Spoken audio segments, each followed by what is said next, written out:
안녕하세요. 저는 올해 40대가 된 여자입니다. 불과 몇 년 전 일인데 왜 어제 일처럼 생생한지 모르겠어요. 저는 살면서 제일 믿었던 두 사람한테 배신을 당했습니다. 지금 생각해봐도 어떻게 제 인생에 이렇게 고난과 역경이 많았나 싶네요.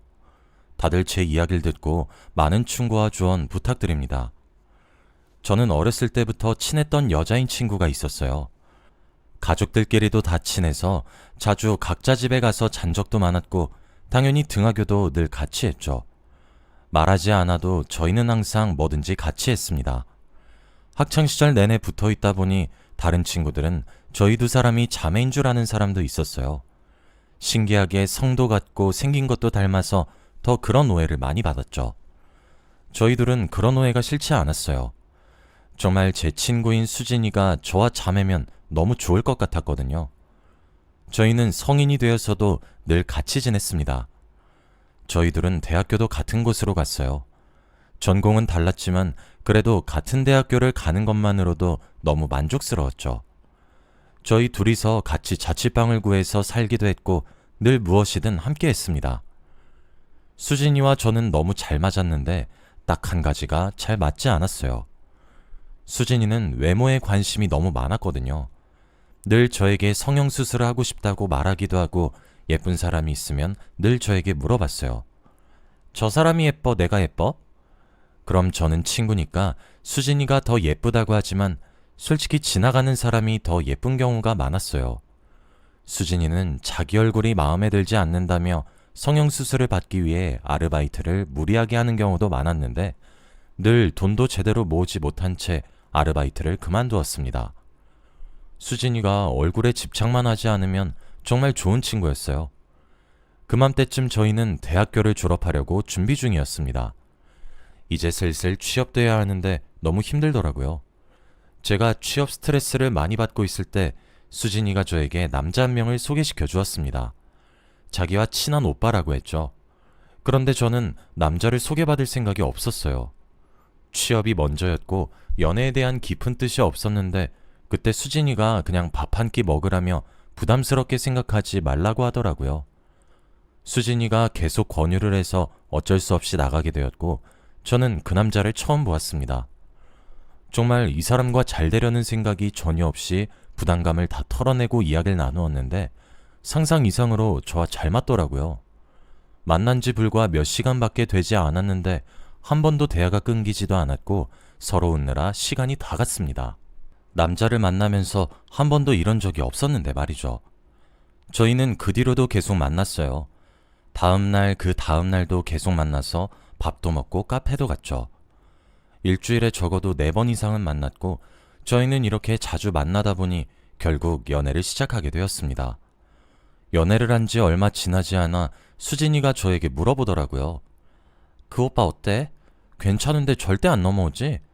나도 그 오빠 좋아했는데 절대 마음을 안 열더라고. 아니, 우리 사겨.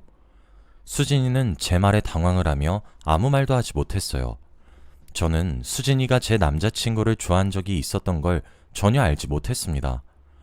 수진이가 진작에 말해주었으면 남자친구와 사귀지도 않았겠죠.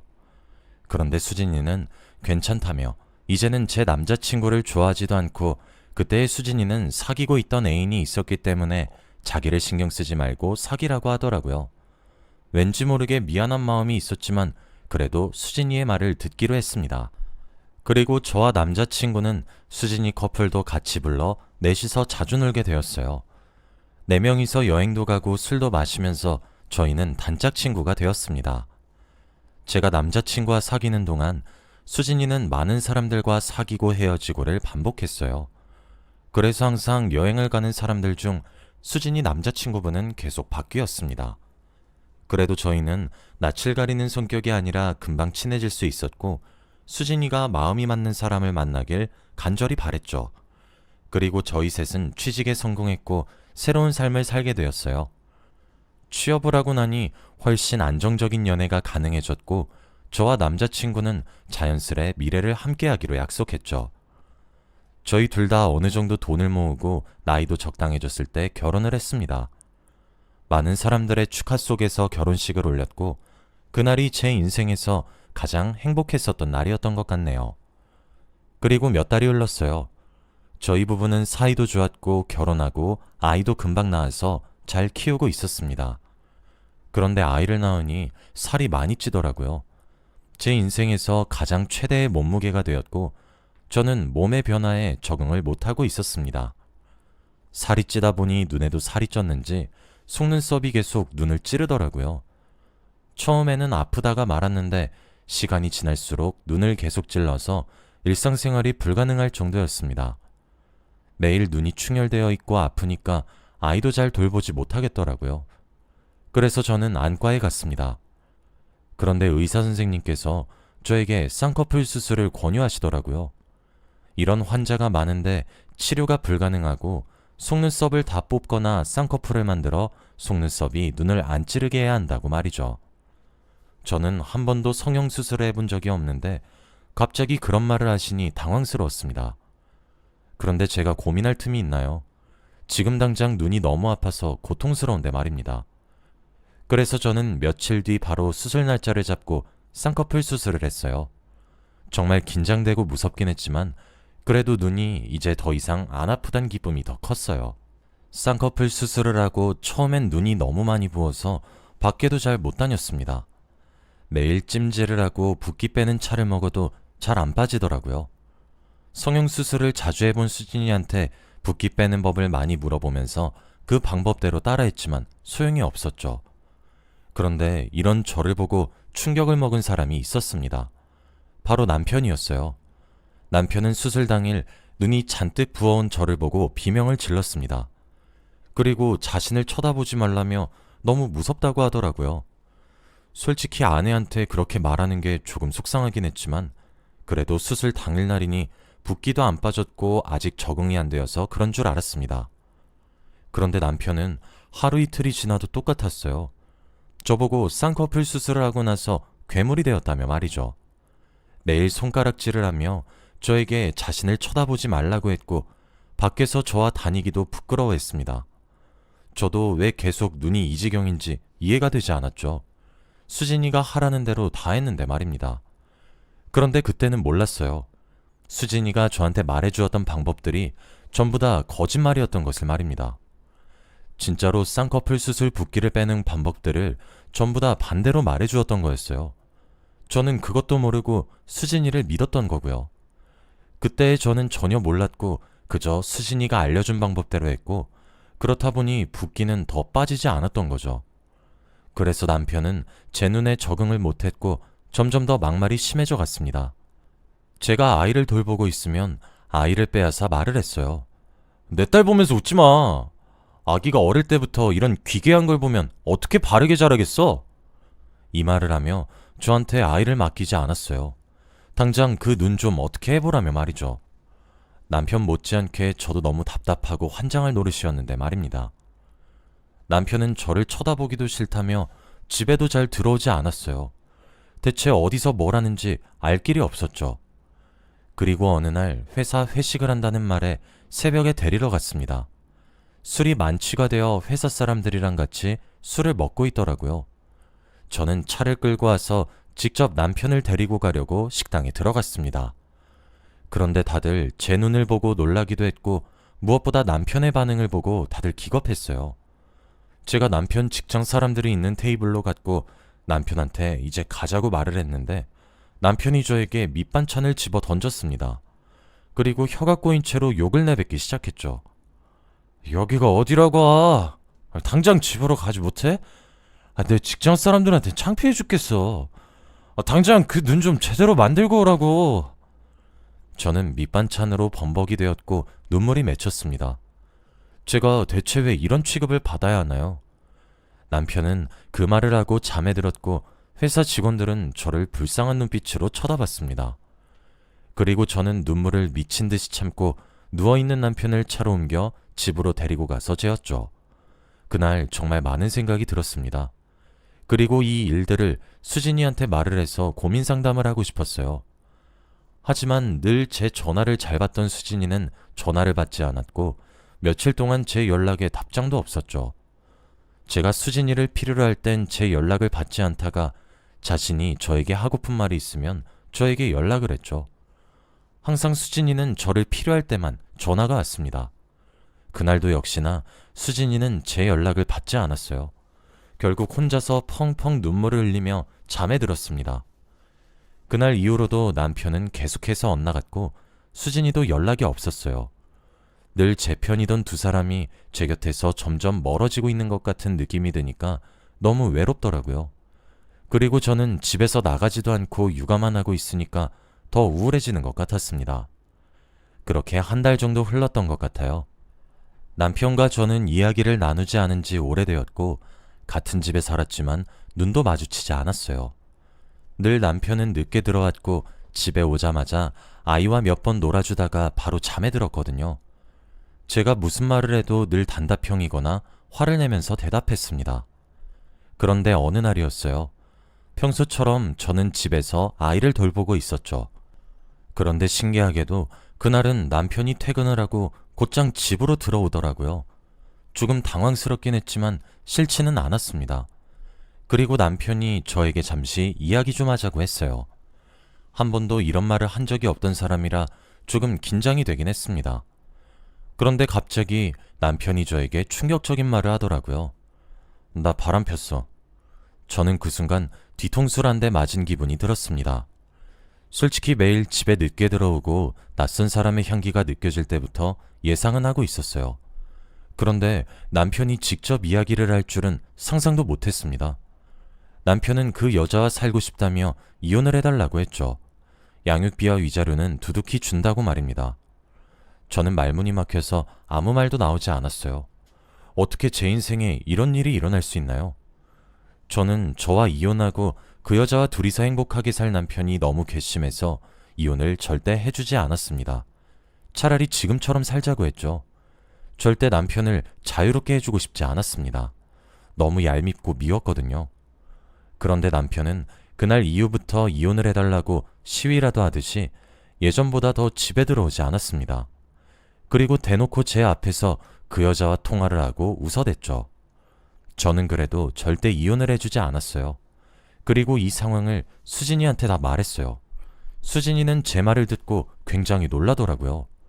어떻게 그런 일이 있냐며 당장 이혼을 하라고 했습니다. 저는 이혼할 생각이 없었는데 수진이가 그래도 여자로서 자존심을 지키라며 이혼을 하라고 권유했죠. 갑자기 그런 말을 들으니까 흔들리더군요. 정말 이혼을 해야 하나 하면서 말입니다. 남편도 계속 이혼을 해달라며 매일같이 이혼 서류를 들고 퇴근을 했고 저는 그걸 매일 찢어서 버립니다. 저는 이 상황이 이젠 너무 지쳤고 얼른 끝내고 싶었어요. 그리고 저는 남편한테 만나고 있는 여자를 한번 보고 싶다고 했어요. 그런데 이 말에 남편이 크게 당황을 하더라고요. 원래 늘 당당했던 남편인데 말입니다. 그 모습을 보고 더 만나봐야겠다는 생각이 들었어요. 그리고 저는 남편한테 말을 했죠. 그 여자랑 만나게 해주면 이혼해줄게. 남편은 절대 둘이 만나면 안 된다며 거부를 하다가 제가 이혼해준다는 말을 듣고 잽싸게 약속을 잡았습니다. 그 정도로 남편은 간절했던 거겠죠. 저는 며칠 뒤 그 여자를 만나기로 했습니다. 얼마나 대단한 여자이길래 저를 버리고 그 여자를 만나는지 궁금했죠. 저는 최대한 열심히 꾸미고 약속 장소로 가서 그 여자를 기다렸어요. 그리고 카페 문이 열리는 소리가 들리고 한 여자가 저희 테이블 앞으로 뚜벅뚜벅 걸어와 제 앞에 앉더라고요. 저는 그 여자의 얼굴을 봤죠. 그런데 저는 그 순간 입이 떡 벌어져 아무 말도 할 수 없었습니다. 바로 제 절친 수진이었거든요. 수진이는 저를 보고 다 예상한 반응이란 듯이 말하기 시작했어요. 너한테 안 들키고 싶었는데 어쩔 수 없더라. 날 봐야 이혼해준다고 했다며? 이제 그 사람 놔줘. 저는 말도 나오지 않았어요. 어떻게 제가 믿었던 두 사람이 불륜을 저지르고 있을 수 있나요? 저는 온몸이 돌처럼 굳었습니다. 수진이는 아무 말도 하지 않는 제 앞에서 어떻게 제 남편과 만나게 되었는지 말을 해주는데 정말 가관이더라고요. 그리고 저한테 쌍꺼풀 수술 붓기 빼는 방법을 잘못 알려준 것과 제 고민 상담을 해주는 척하면서 남편과 이혼하라고 계속 권유를 한 것도 말이죠. 정말 믿었던 사람들한테 배신을 당하니 너무 충격적이었습니다. 그리고 수진이는 저에게 무슨 말이라도 하라고 했어요. 하지만 이 상황에서 말이 나오겠나요? 제 친구와 제 남편인데 말입니다. 저는 100마디의 말보다 한 번의 행동이 더 효과적일 것 같다는 생각이 들었고 냅다 수진이의 뺨을 내려쳤습니다. 가게에 있는 사람들은 다 저희 테이블을 보며 정적이 흘렀죠. 그리고 수진이는 헛웃음을 치며 말을 했습니다. 뺨 맞을 건 예상은 했는데 막상 맞으니까 기분 더럽네? 이제 우리 사이는 여기서 끝인 거지? 오늘 맞은 걸로 퉁치자. 이 말을 하고 잽싸게 가게를 나갔어요. 저는 그 순간 온몸에 긴장이 풀려 눈물이 났습니다. 그리고 저는 펑펑 울었어요. 집 가는 길에서도 말이죠. 아무리 울어도 눈물이 멈추지 않았습니다. 대체 제가 뭘 잘못했길래 이런 시련이 저에게 찾아왔을까요? 가슴에 무언가 맺힌 것처럼 너무 답답하고 속상했습니다. 그리고 저는 그날 바로 이혼을 했어요. 왠지 모르게 시원섭섭했습니다. 이혼을 하고 나서 수진이와 남편이 행복하게 잘 지낼 생각을 하니 너무 화가 나더라고요. 정말 남편은 신나게 짐을 싸고 집을 나갔습니다. 저는 아이와 함께 집에 남게 되었죠. 하루 종일 우울하고 눈물이 나서 미치는 줄 알았습니다. 이 아이를 저 혼자 감당할 수 있을지도 모르겠고 앞으로 어떻게 살아가야 하나 너무 막막하더라고요. 친정 부모님이 자주 오셔서 아이를 돌봐주긴 했지만 너무 힘들었습니다. 그런데 이렇게 마음고생을 하다 보니 살도 많이 빠지고 쌍꺼풀 붓기도 빠지더라고요. 그리고 제대로 된 붓기 빠지는 방법을 알고 해보니 금방 빠졌습니다. 저는 결혼하기 전보다 훨씬 더 날씬해졌고 쌍꺼풀도 많이 자연스러워졌어요. 확실히 몸에 변화가 생기니 자신감도 가지게 되더군요. 아이를 데리고 밖에도 자주 나가게 되고 문화센터도 다니니까 아는 사람도 늘어났습니다. 그리고 과거의 아픔을 잊기 위해 하루 종일 바쁘게 살다 보니 점점 제 자신을 찾아가는 것 같았죠. 직장을 구해서 일도 시작해 돈을 벌기도 했습니다. 아이도 점점 커가니 돈이 드는 곳이 한두 군데가 아니더라고요. 그리고 아이와 전 남편이 주기적으로 만나기 위해서 한 달에 한 번은 만납니다. 그런데 제가 전 남편의 얼굴을 보기 싫어서 항상 저희 친정어머니나 아버지가 아이를 데리고 나가죠. 그날은 왠지 모르게 제가 나가고 싶었고 이혼 후 몇 달 동안 한 번도 전 남편을 본 적이 없는데 그날 저는 아이와 함께 나갔습니다. 전 남편은 이혼 후 잘 지내지 못했는지 살도 많이 빠지고 얼굴도 수척해졌더라고요. 그런데 제가 나온 걸 보고 굉장히 놀란 눈치였습니다. 제가 자리에 앉자마자 갑자기 제 손을 덥석 잡더라고요. 그리고 저한테 충격적인 말을 하기 시작했어요. 당신 예전이랑 많이 달라졌네? 살도 빠지고 눈도 달라지고 왜 그동안 내 연락 안 받았어? 나 당신이랑 이혼한 거 후회해. 제발 나 다시 만나주면 안 될까? 저는 이혼을 하자마자 전 남편과 수진이의 연락처를 다 차단했어요. 그들이 행복하게 사는 걸 제 두 눈으로 보고 싶지 않았거든요. 그래서 저한테 연락을 해도 제가 받지를 못했죠. 이혼을 한 지 얼마나 되었다고 양심도 없이 저한테 그런 말을 할까요? 저는 전 남편을 내치고 아이와 같이 시간을 보냈습니다. 그런데 전 남편은 아이한테는 전혀 관심이 없었고 계속 저를 쳐다보며 수진이에 대한 이야기를 하기 시작했어요. 그러면서 수진이의 근황을 알려주었습니다. 수진이의 사진도 보여주었는데 정말 충격적이었어요. 바로 제가 알던 사람의 모습이 아니었거든요. 성형을 너무 많이 했는지 옛날 모습이 전혀 없었습니다. 전 남편의 말로는 저와 이혼을 한 후부터 수진이가 성형에 중독이 되었다고 합니다. 수진이와 재혼을 하고 아이도 낳았는데 아이가 수진이와 하나도 닮지 않아서 주위의 따가운 시선도 많이 받는다고 해요. 수진이가 예전의 얼굴과 너무 다르니 괴물로 보인다고 합니다. 수진이가 워낙 어릴 때부터 외모에 관심이 많은 건 알고 있었지만 이 정도일 줄은 전혀 몰랐어요. 그리고 들어보니 육아는 내팽겨치고 성형에만 관심을 쏟는다고 합니다. 전 남편이 벌어온 돈은 오로지 성형에만 쓰니 생활도 어렵고요. 저는 상상치도 못했던 그들의 근황을 듣게 되니 너무 당황스러웠습니다. 그리고 한편으로는 웃기기도 하고 통쾌하더라고요. 제가 쌍꺼풀 수술했을 때는 괴물 같다고 했으면서 이제는 매일 한 달에 한 번은 수술을 하고 오는 수진이를 보고 얼마나 괴물 같다고 느낄까요? 저한테 막말을 했던 전 남편이 이렇게 후회를 하고 있으니 너무 시원했습니다. 계속 저한테 다시 합치자, 수진이랑 못 살겠다, 내가 잘못했다, 이런 말도 안 되는 소리를 하니까 어처구니가 없었죠. 그냥 말도 안 되는 소리였고 귀담아 듣지도 않았습니다. 저는 이제 아이를 데리고 다시 집으로 돌아가기 위해 자리를 뜨려고 했어요. 그런데 그때 전 남편이 저에게 물어보더라고요. 어떻게 하면 날 다시 받아줄래? 저는 이 상황에서 어떻게 대처해야 하나 고민을 했습니다. 그런데 그냥 장난삼아 넘기고 싶더라고요. 그래서 저는 전 남편이 절대 할 수 없는 행동을 말했습니다. 그럼 머리 깎고 절에 들어가. 설마 진짜로 절에 들어가진 않을 거란 생각으로 말을 했어요. 왠지 모르게 웃기기도 했고 제가 다시 받아줄 생각이 없다는 걸 표현하기도 한 거예요. 그런데 며칠 후 누군가에게 전화가 왔습니다. 모르는 번호였어요. 그런데 제가 전화를 받자마자 누군가 저한테 소리를 치며 말했습니다. 야, 너 때문에 이 사람 절에 들어간대. 어떡할 거야? 그 목소리는 바로 수진이었죠. 저는 며칠이 지난 후여서 제가 그런 말을 한 것도 잊어버리고 있었습니다. 그런데 수진이는 거의 울먹거리며 전 남편이 절에 들어가는 걸 막아달라고 애원하고 있었죠. 혼자서는 절대 아이도 못 키우고 돈도 못 번다고 하면서 말입니다. 저는 그 순간 빵빵 터지면서 웃었어요. 숨이 넘어갈 정도로 말이죠. 제가 미친 듯이 웃으니 수진이가 전화기 너머로 웃지 말라고 화를 내더라고요.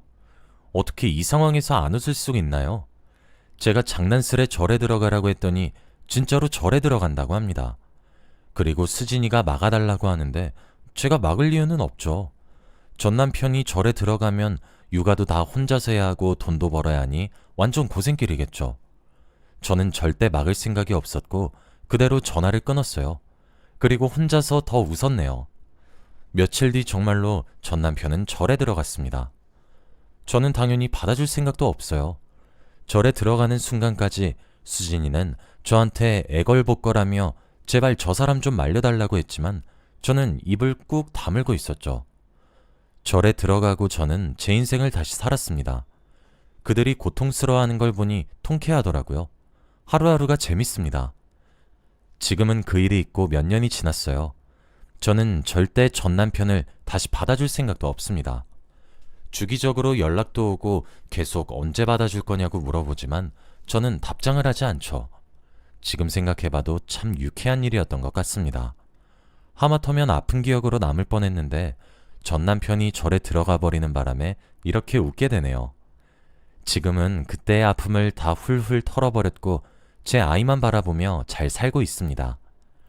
많은 분들이 걱정도 많이 해주셨는데 이젠 괜찮아요. 여러분은 꼭 행복하시길 바라겠습니다. 저의 이야기는 여기까지예요. 들어주셔서 감사합니다.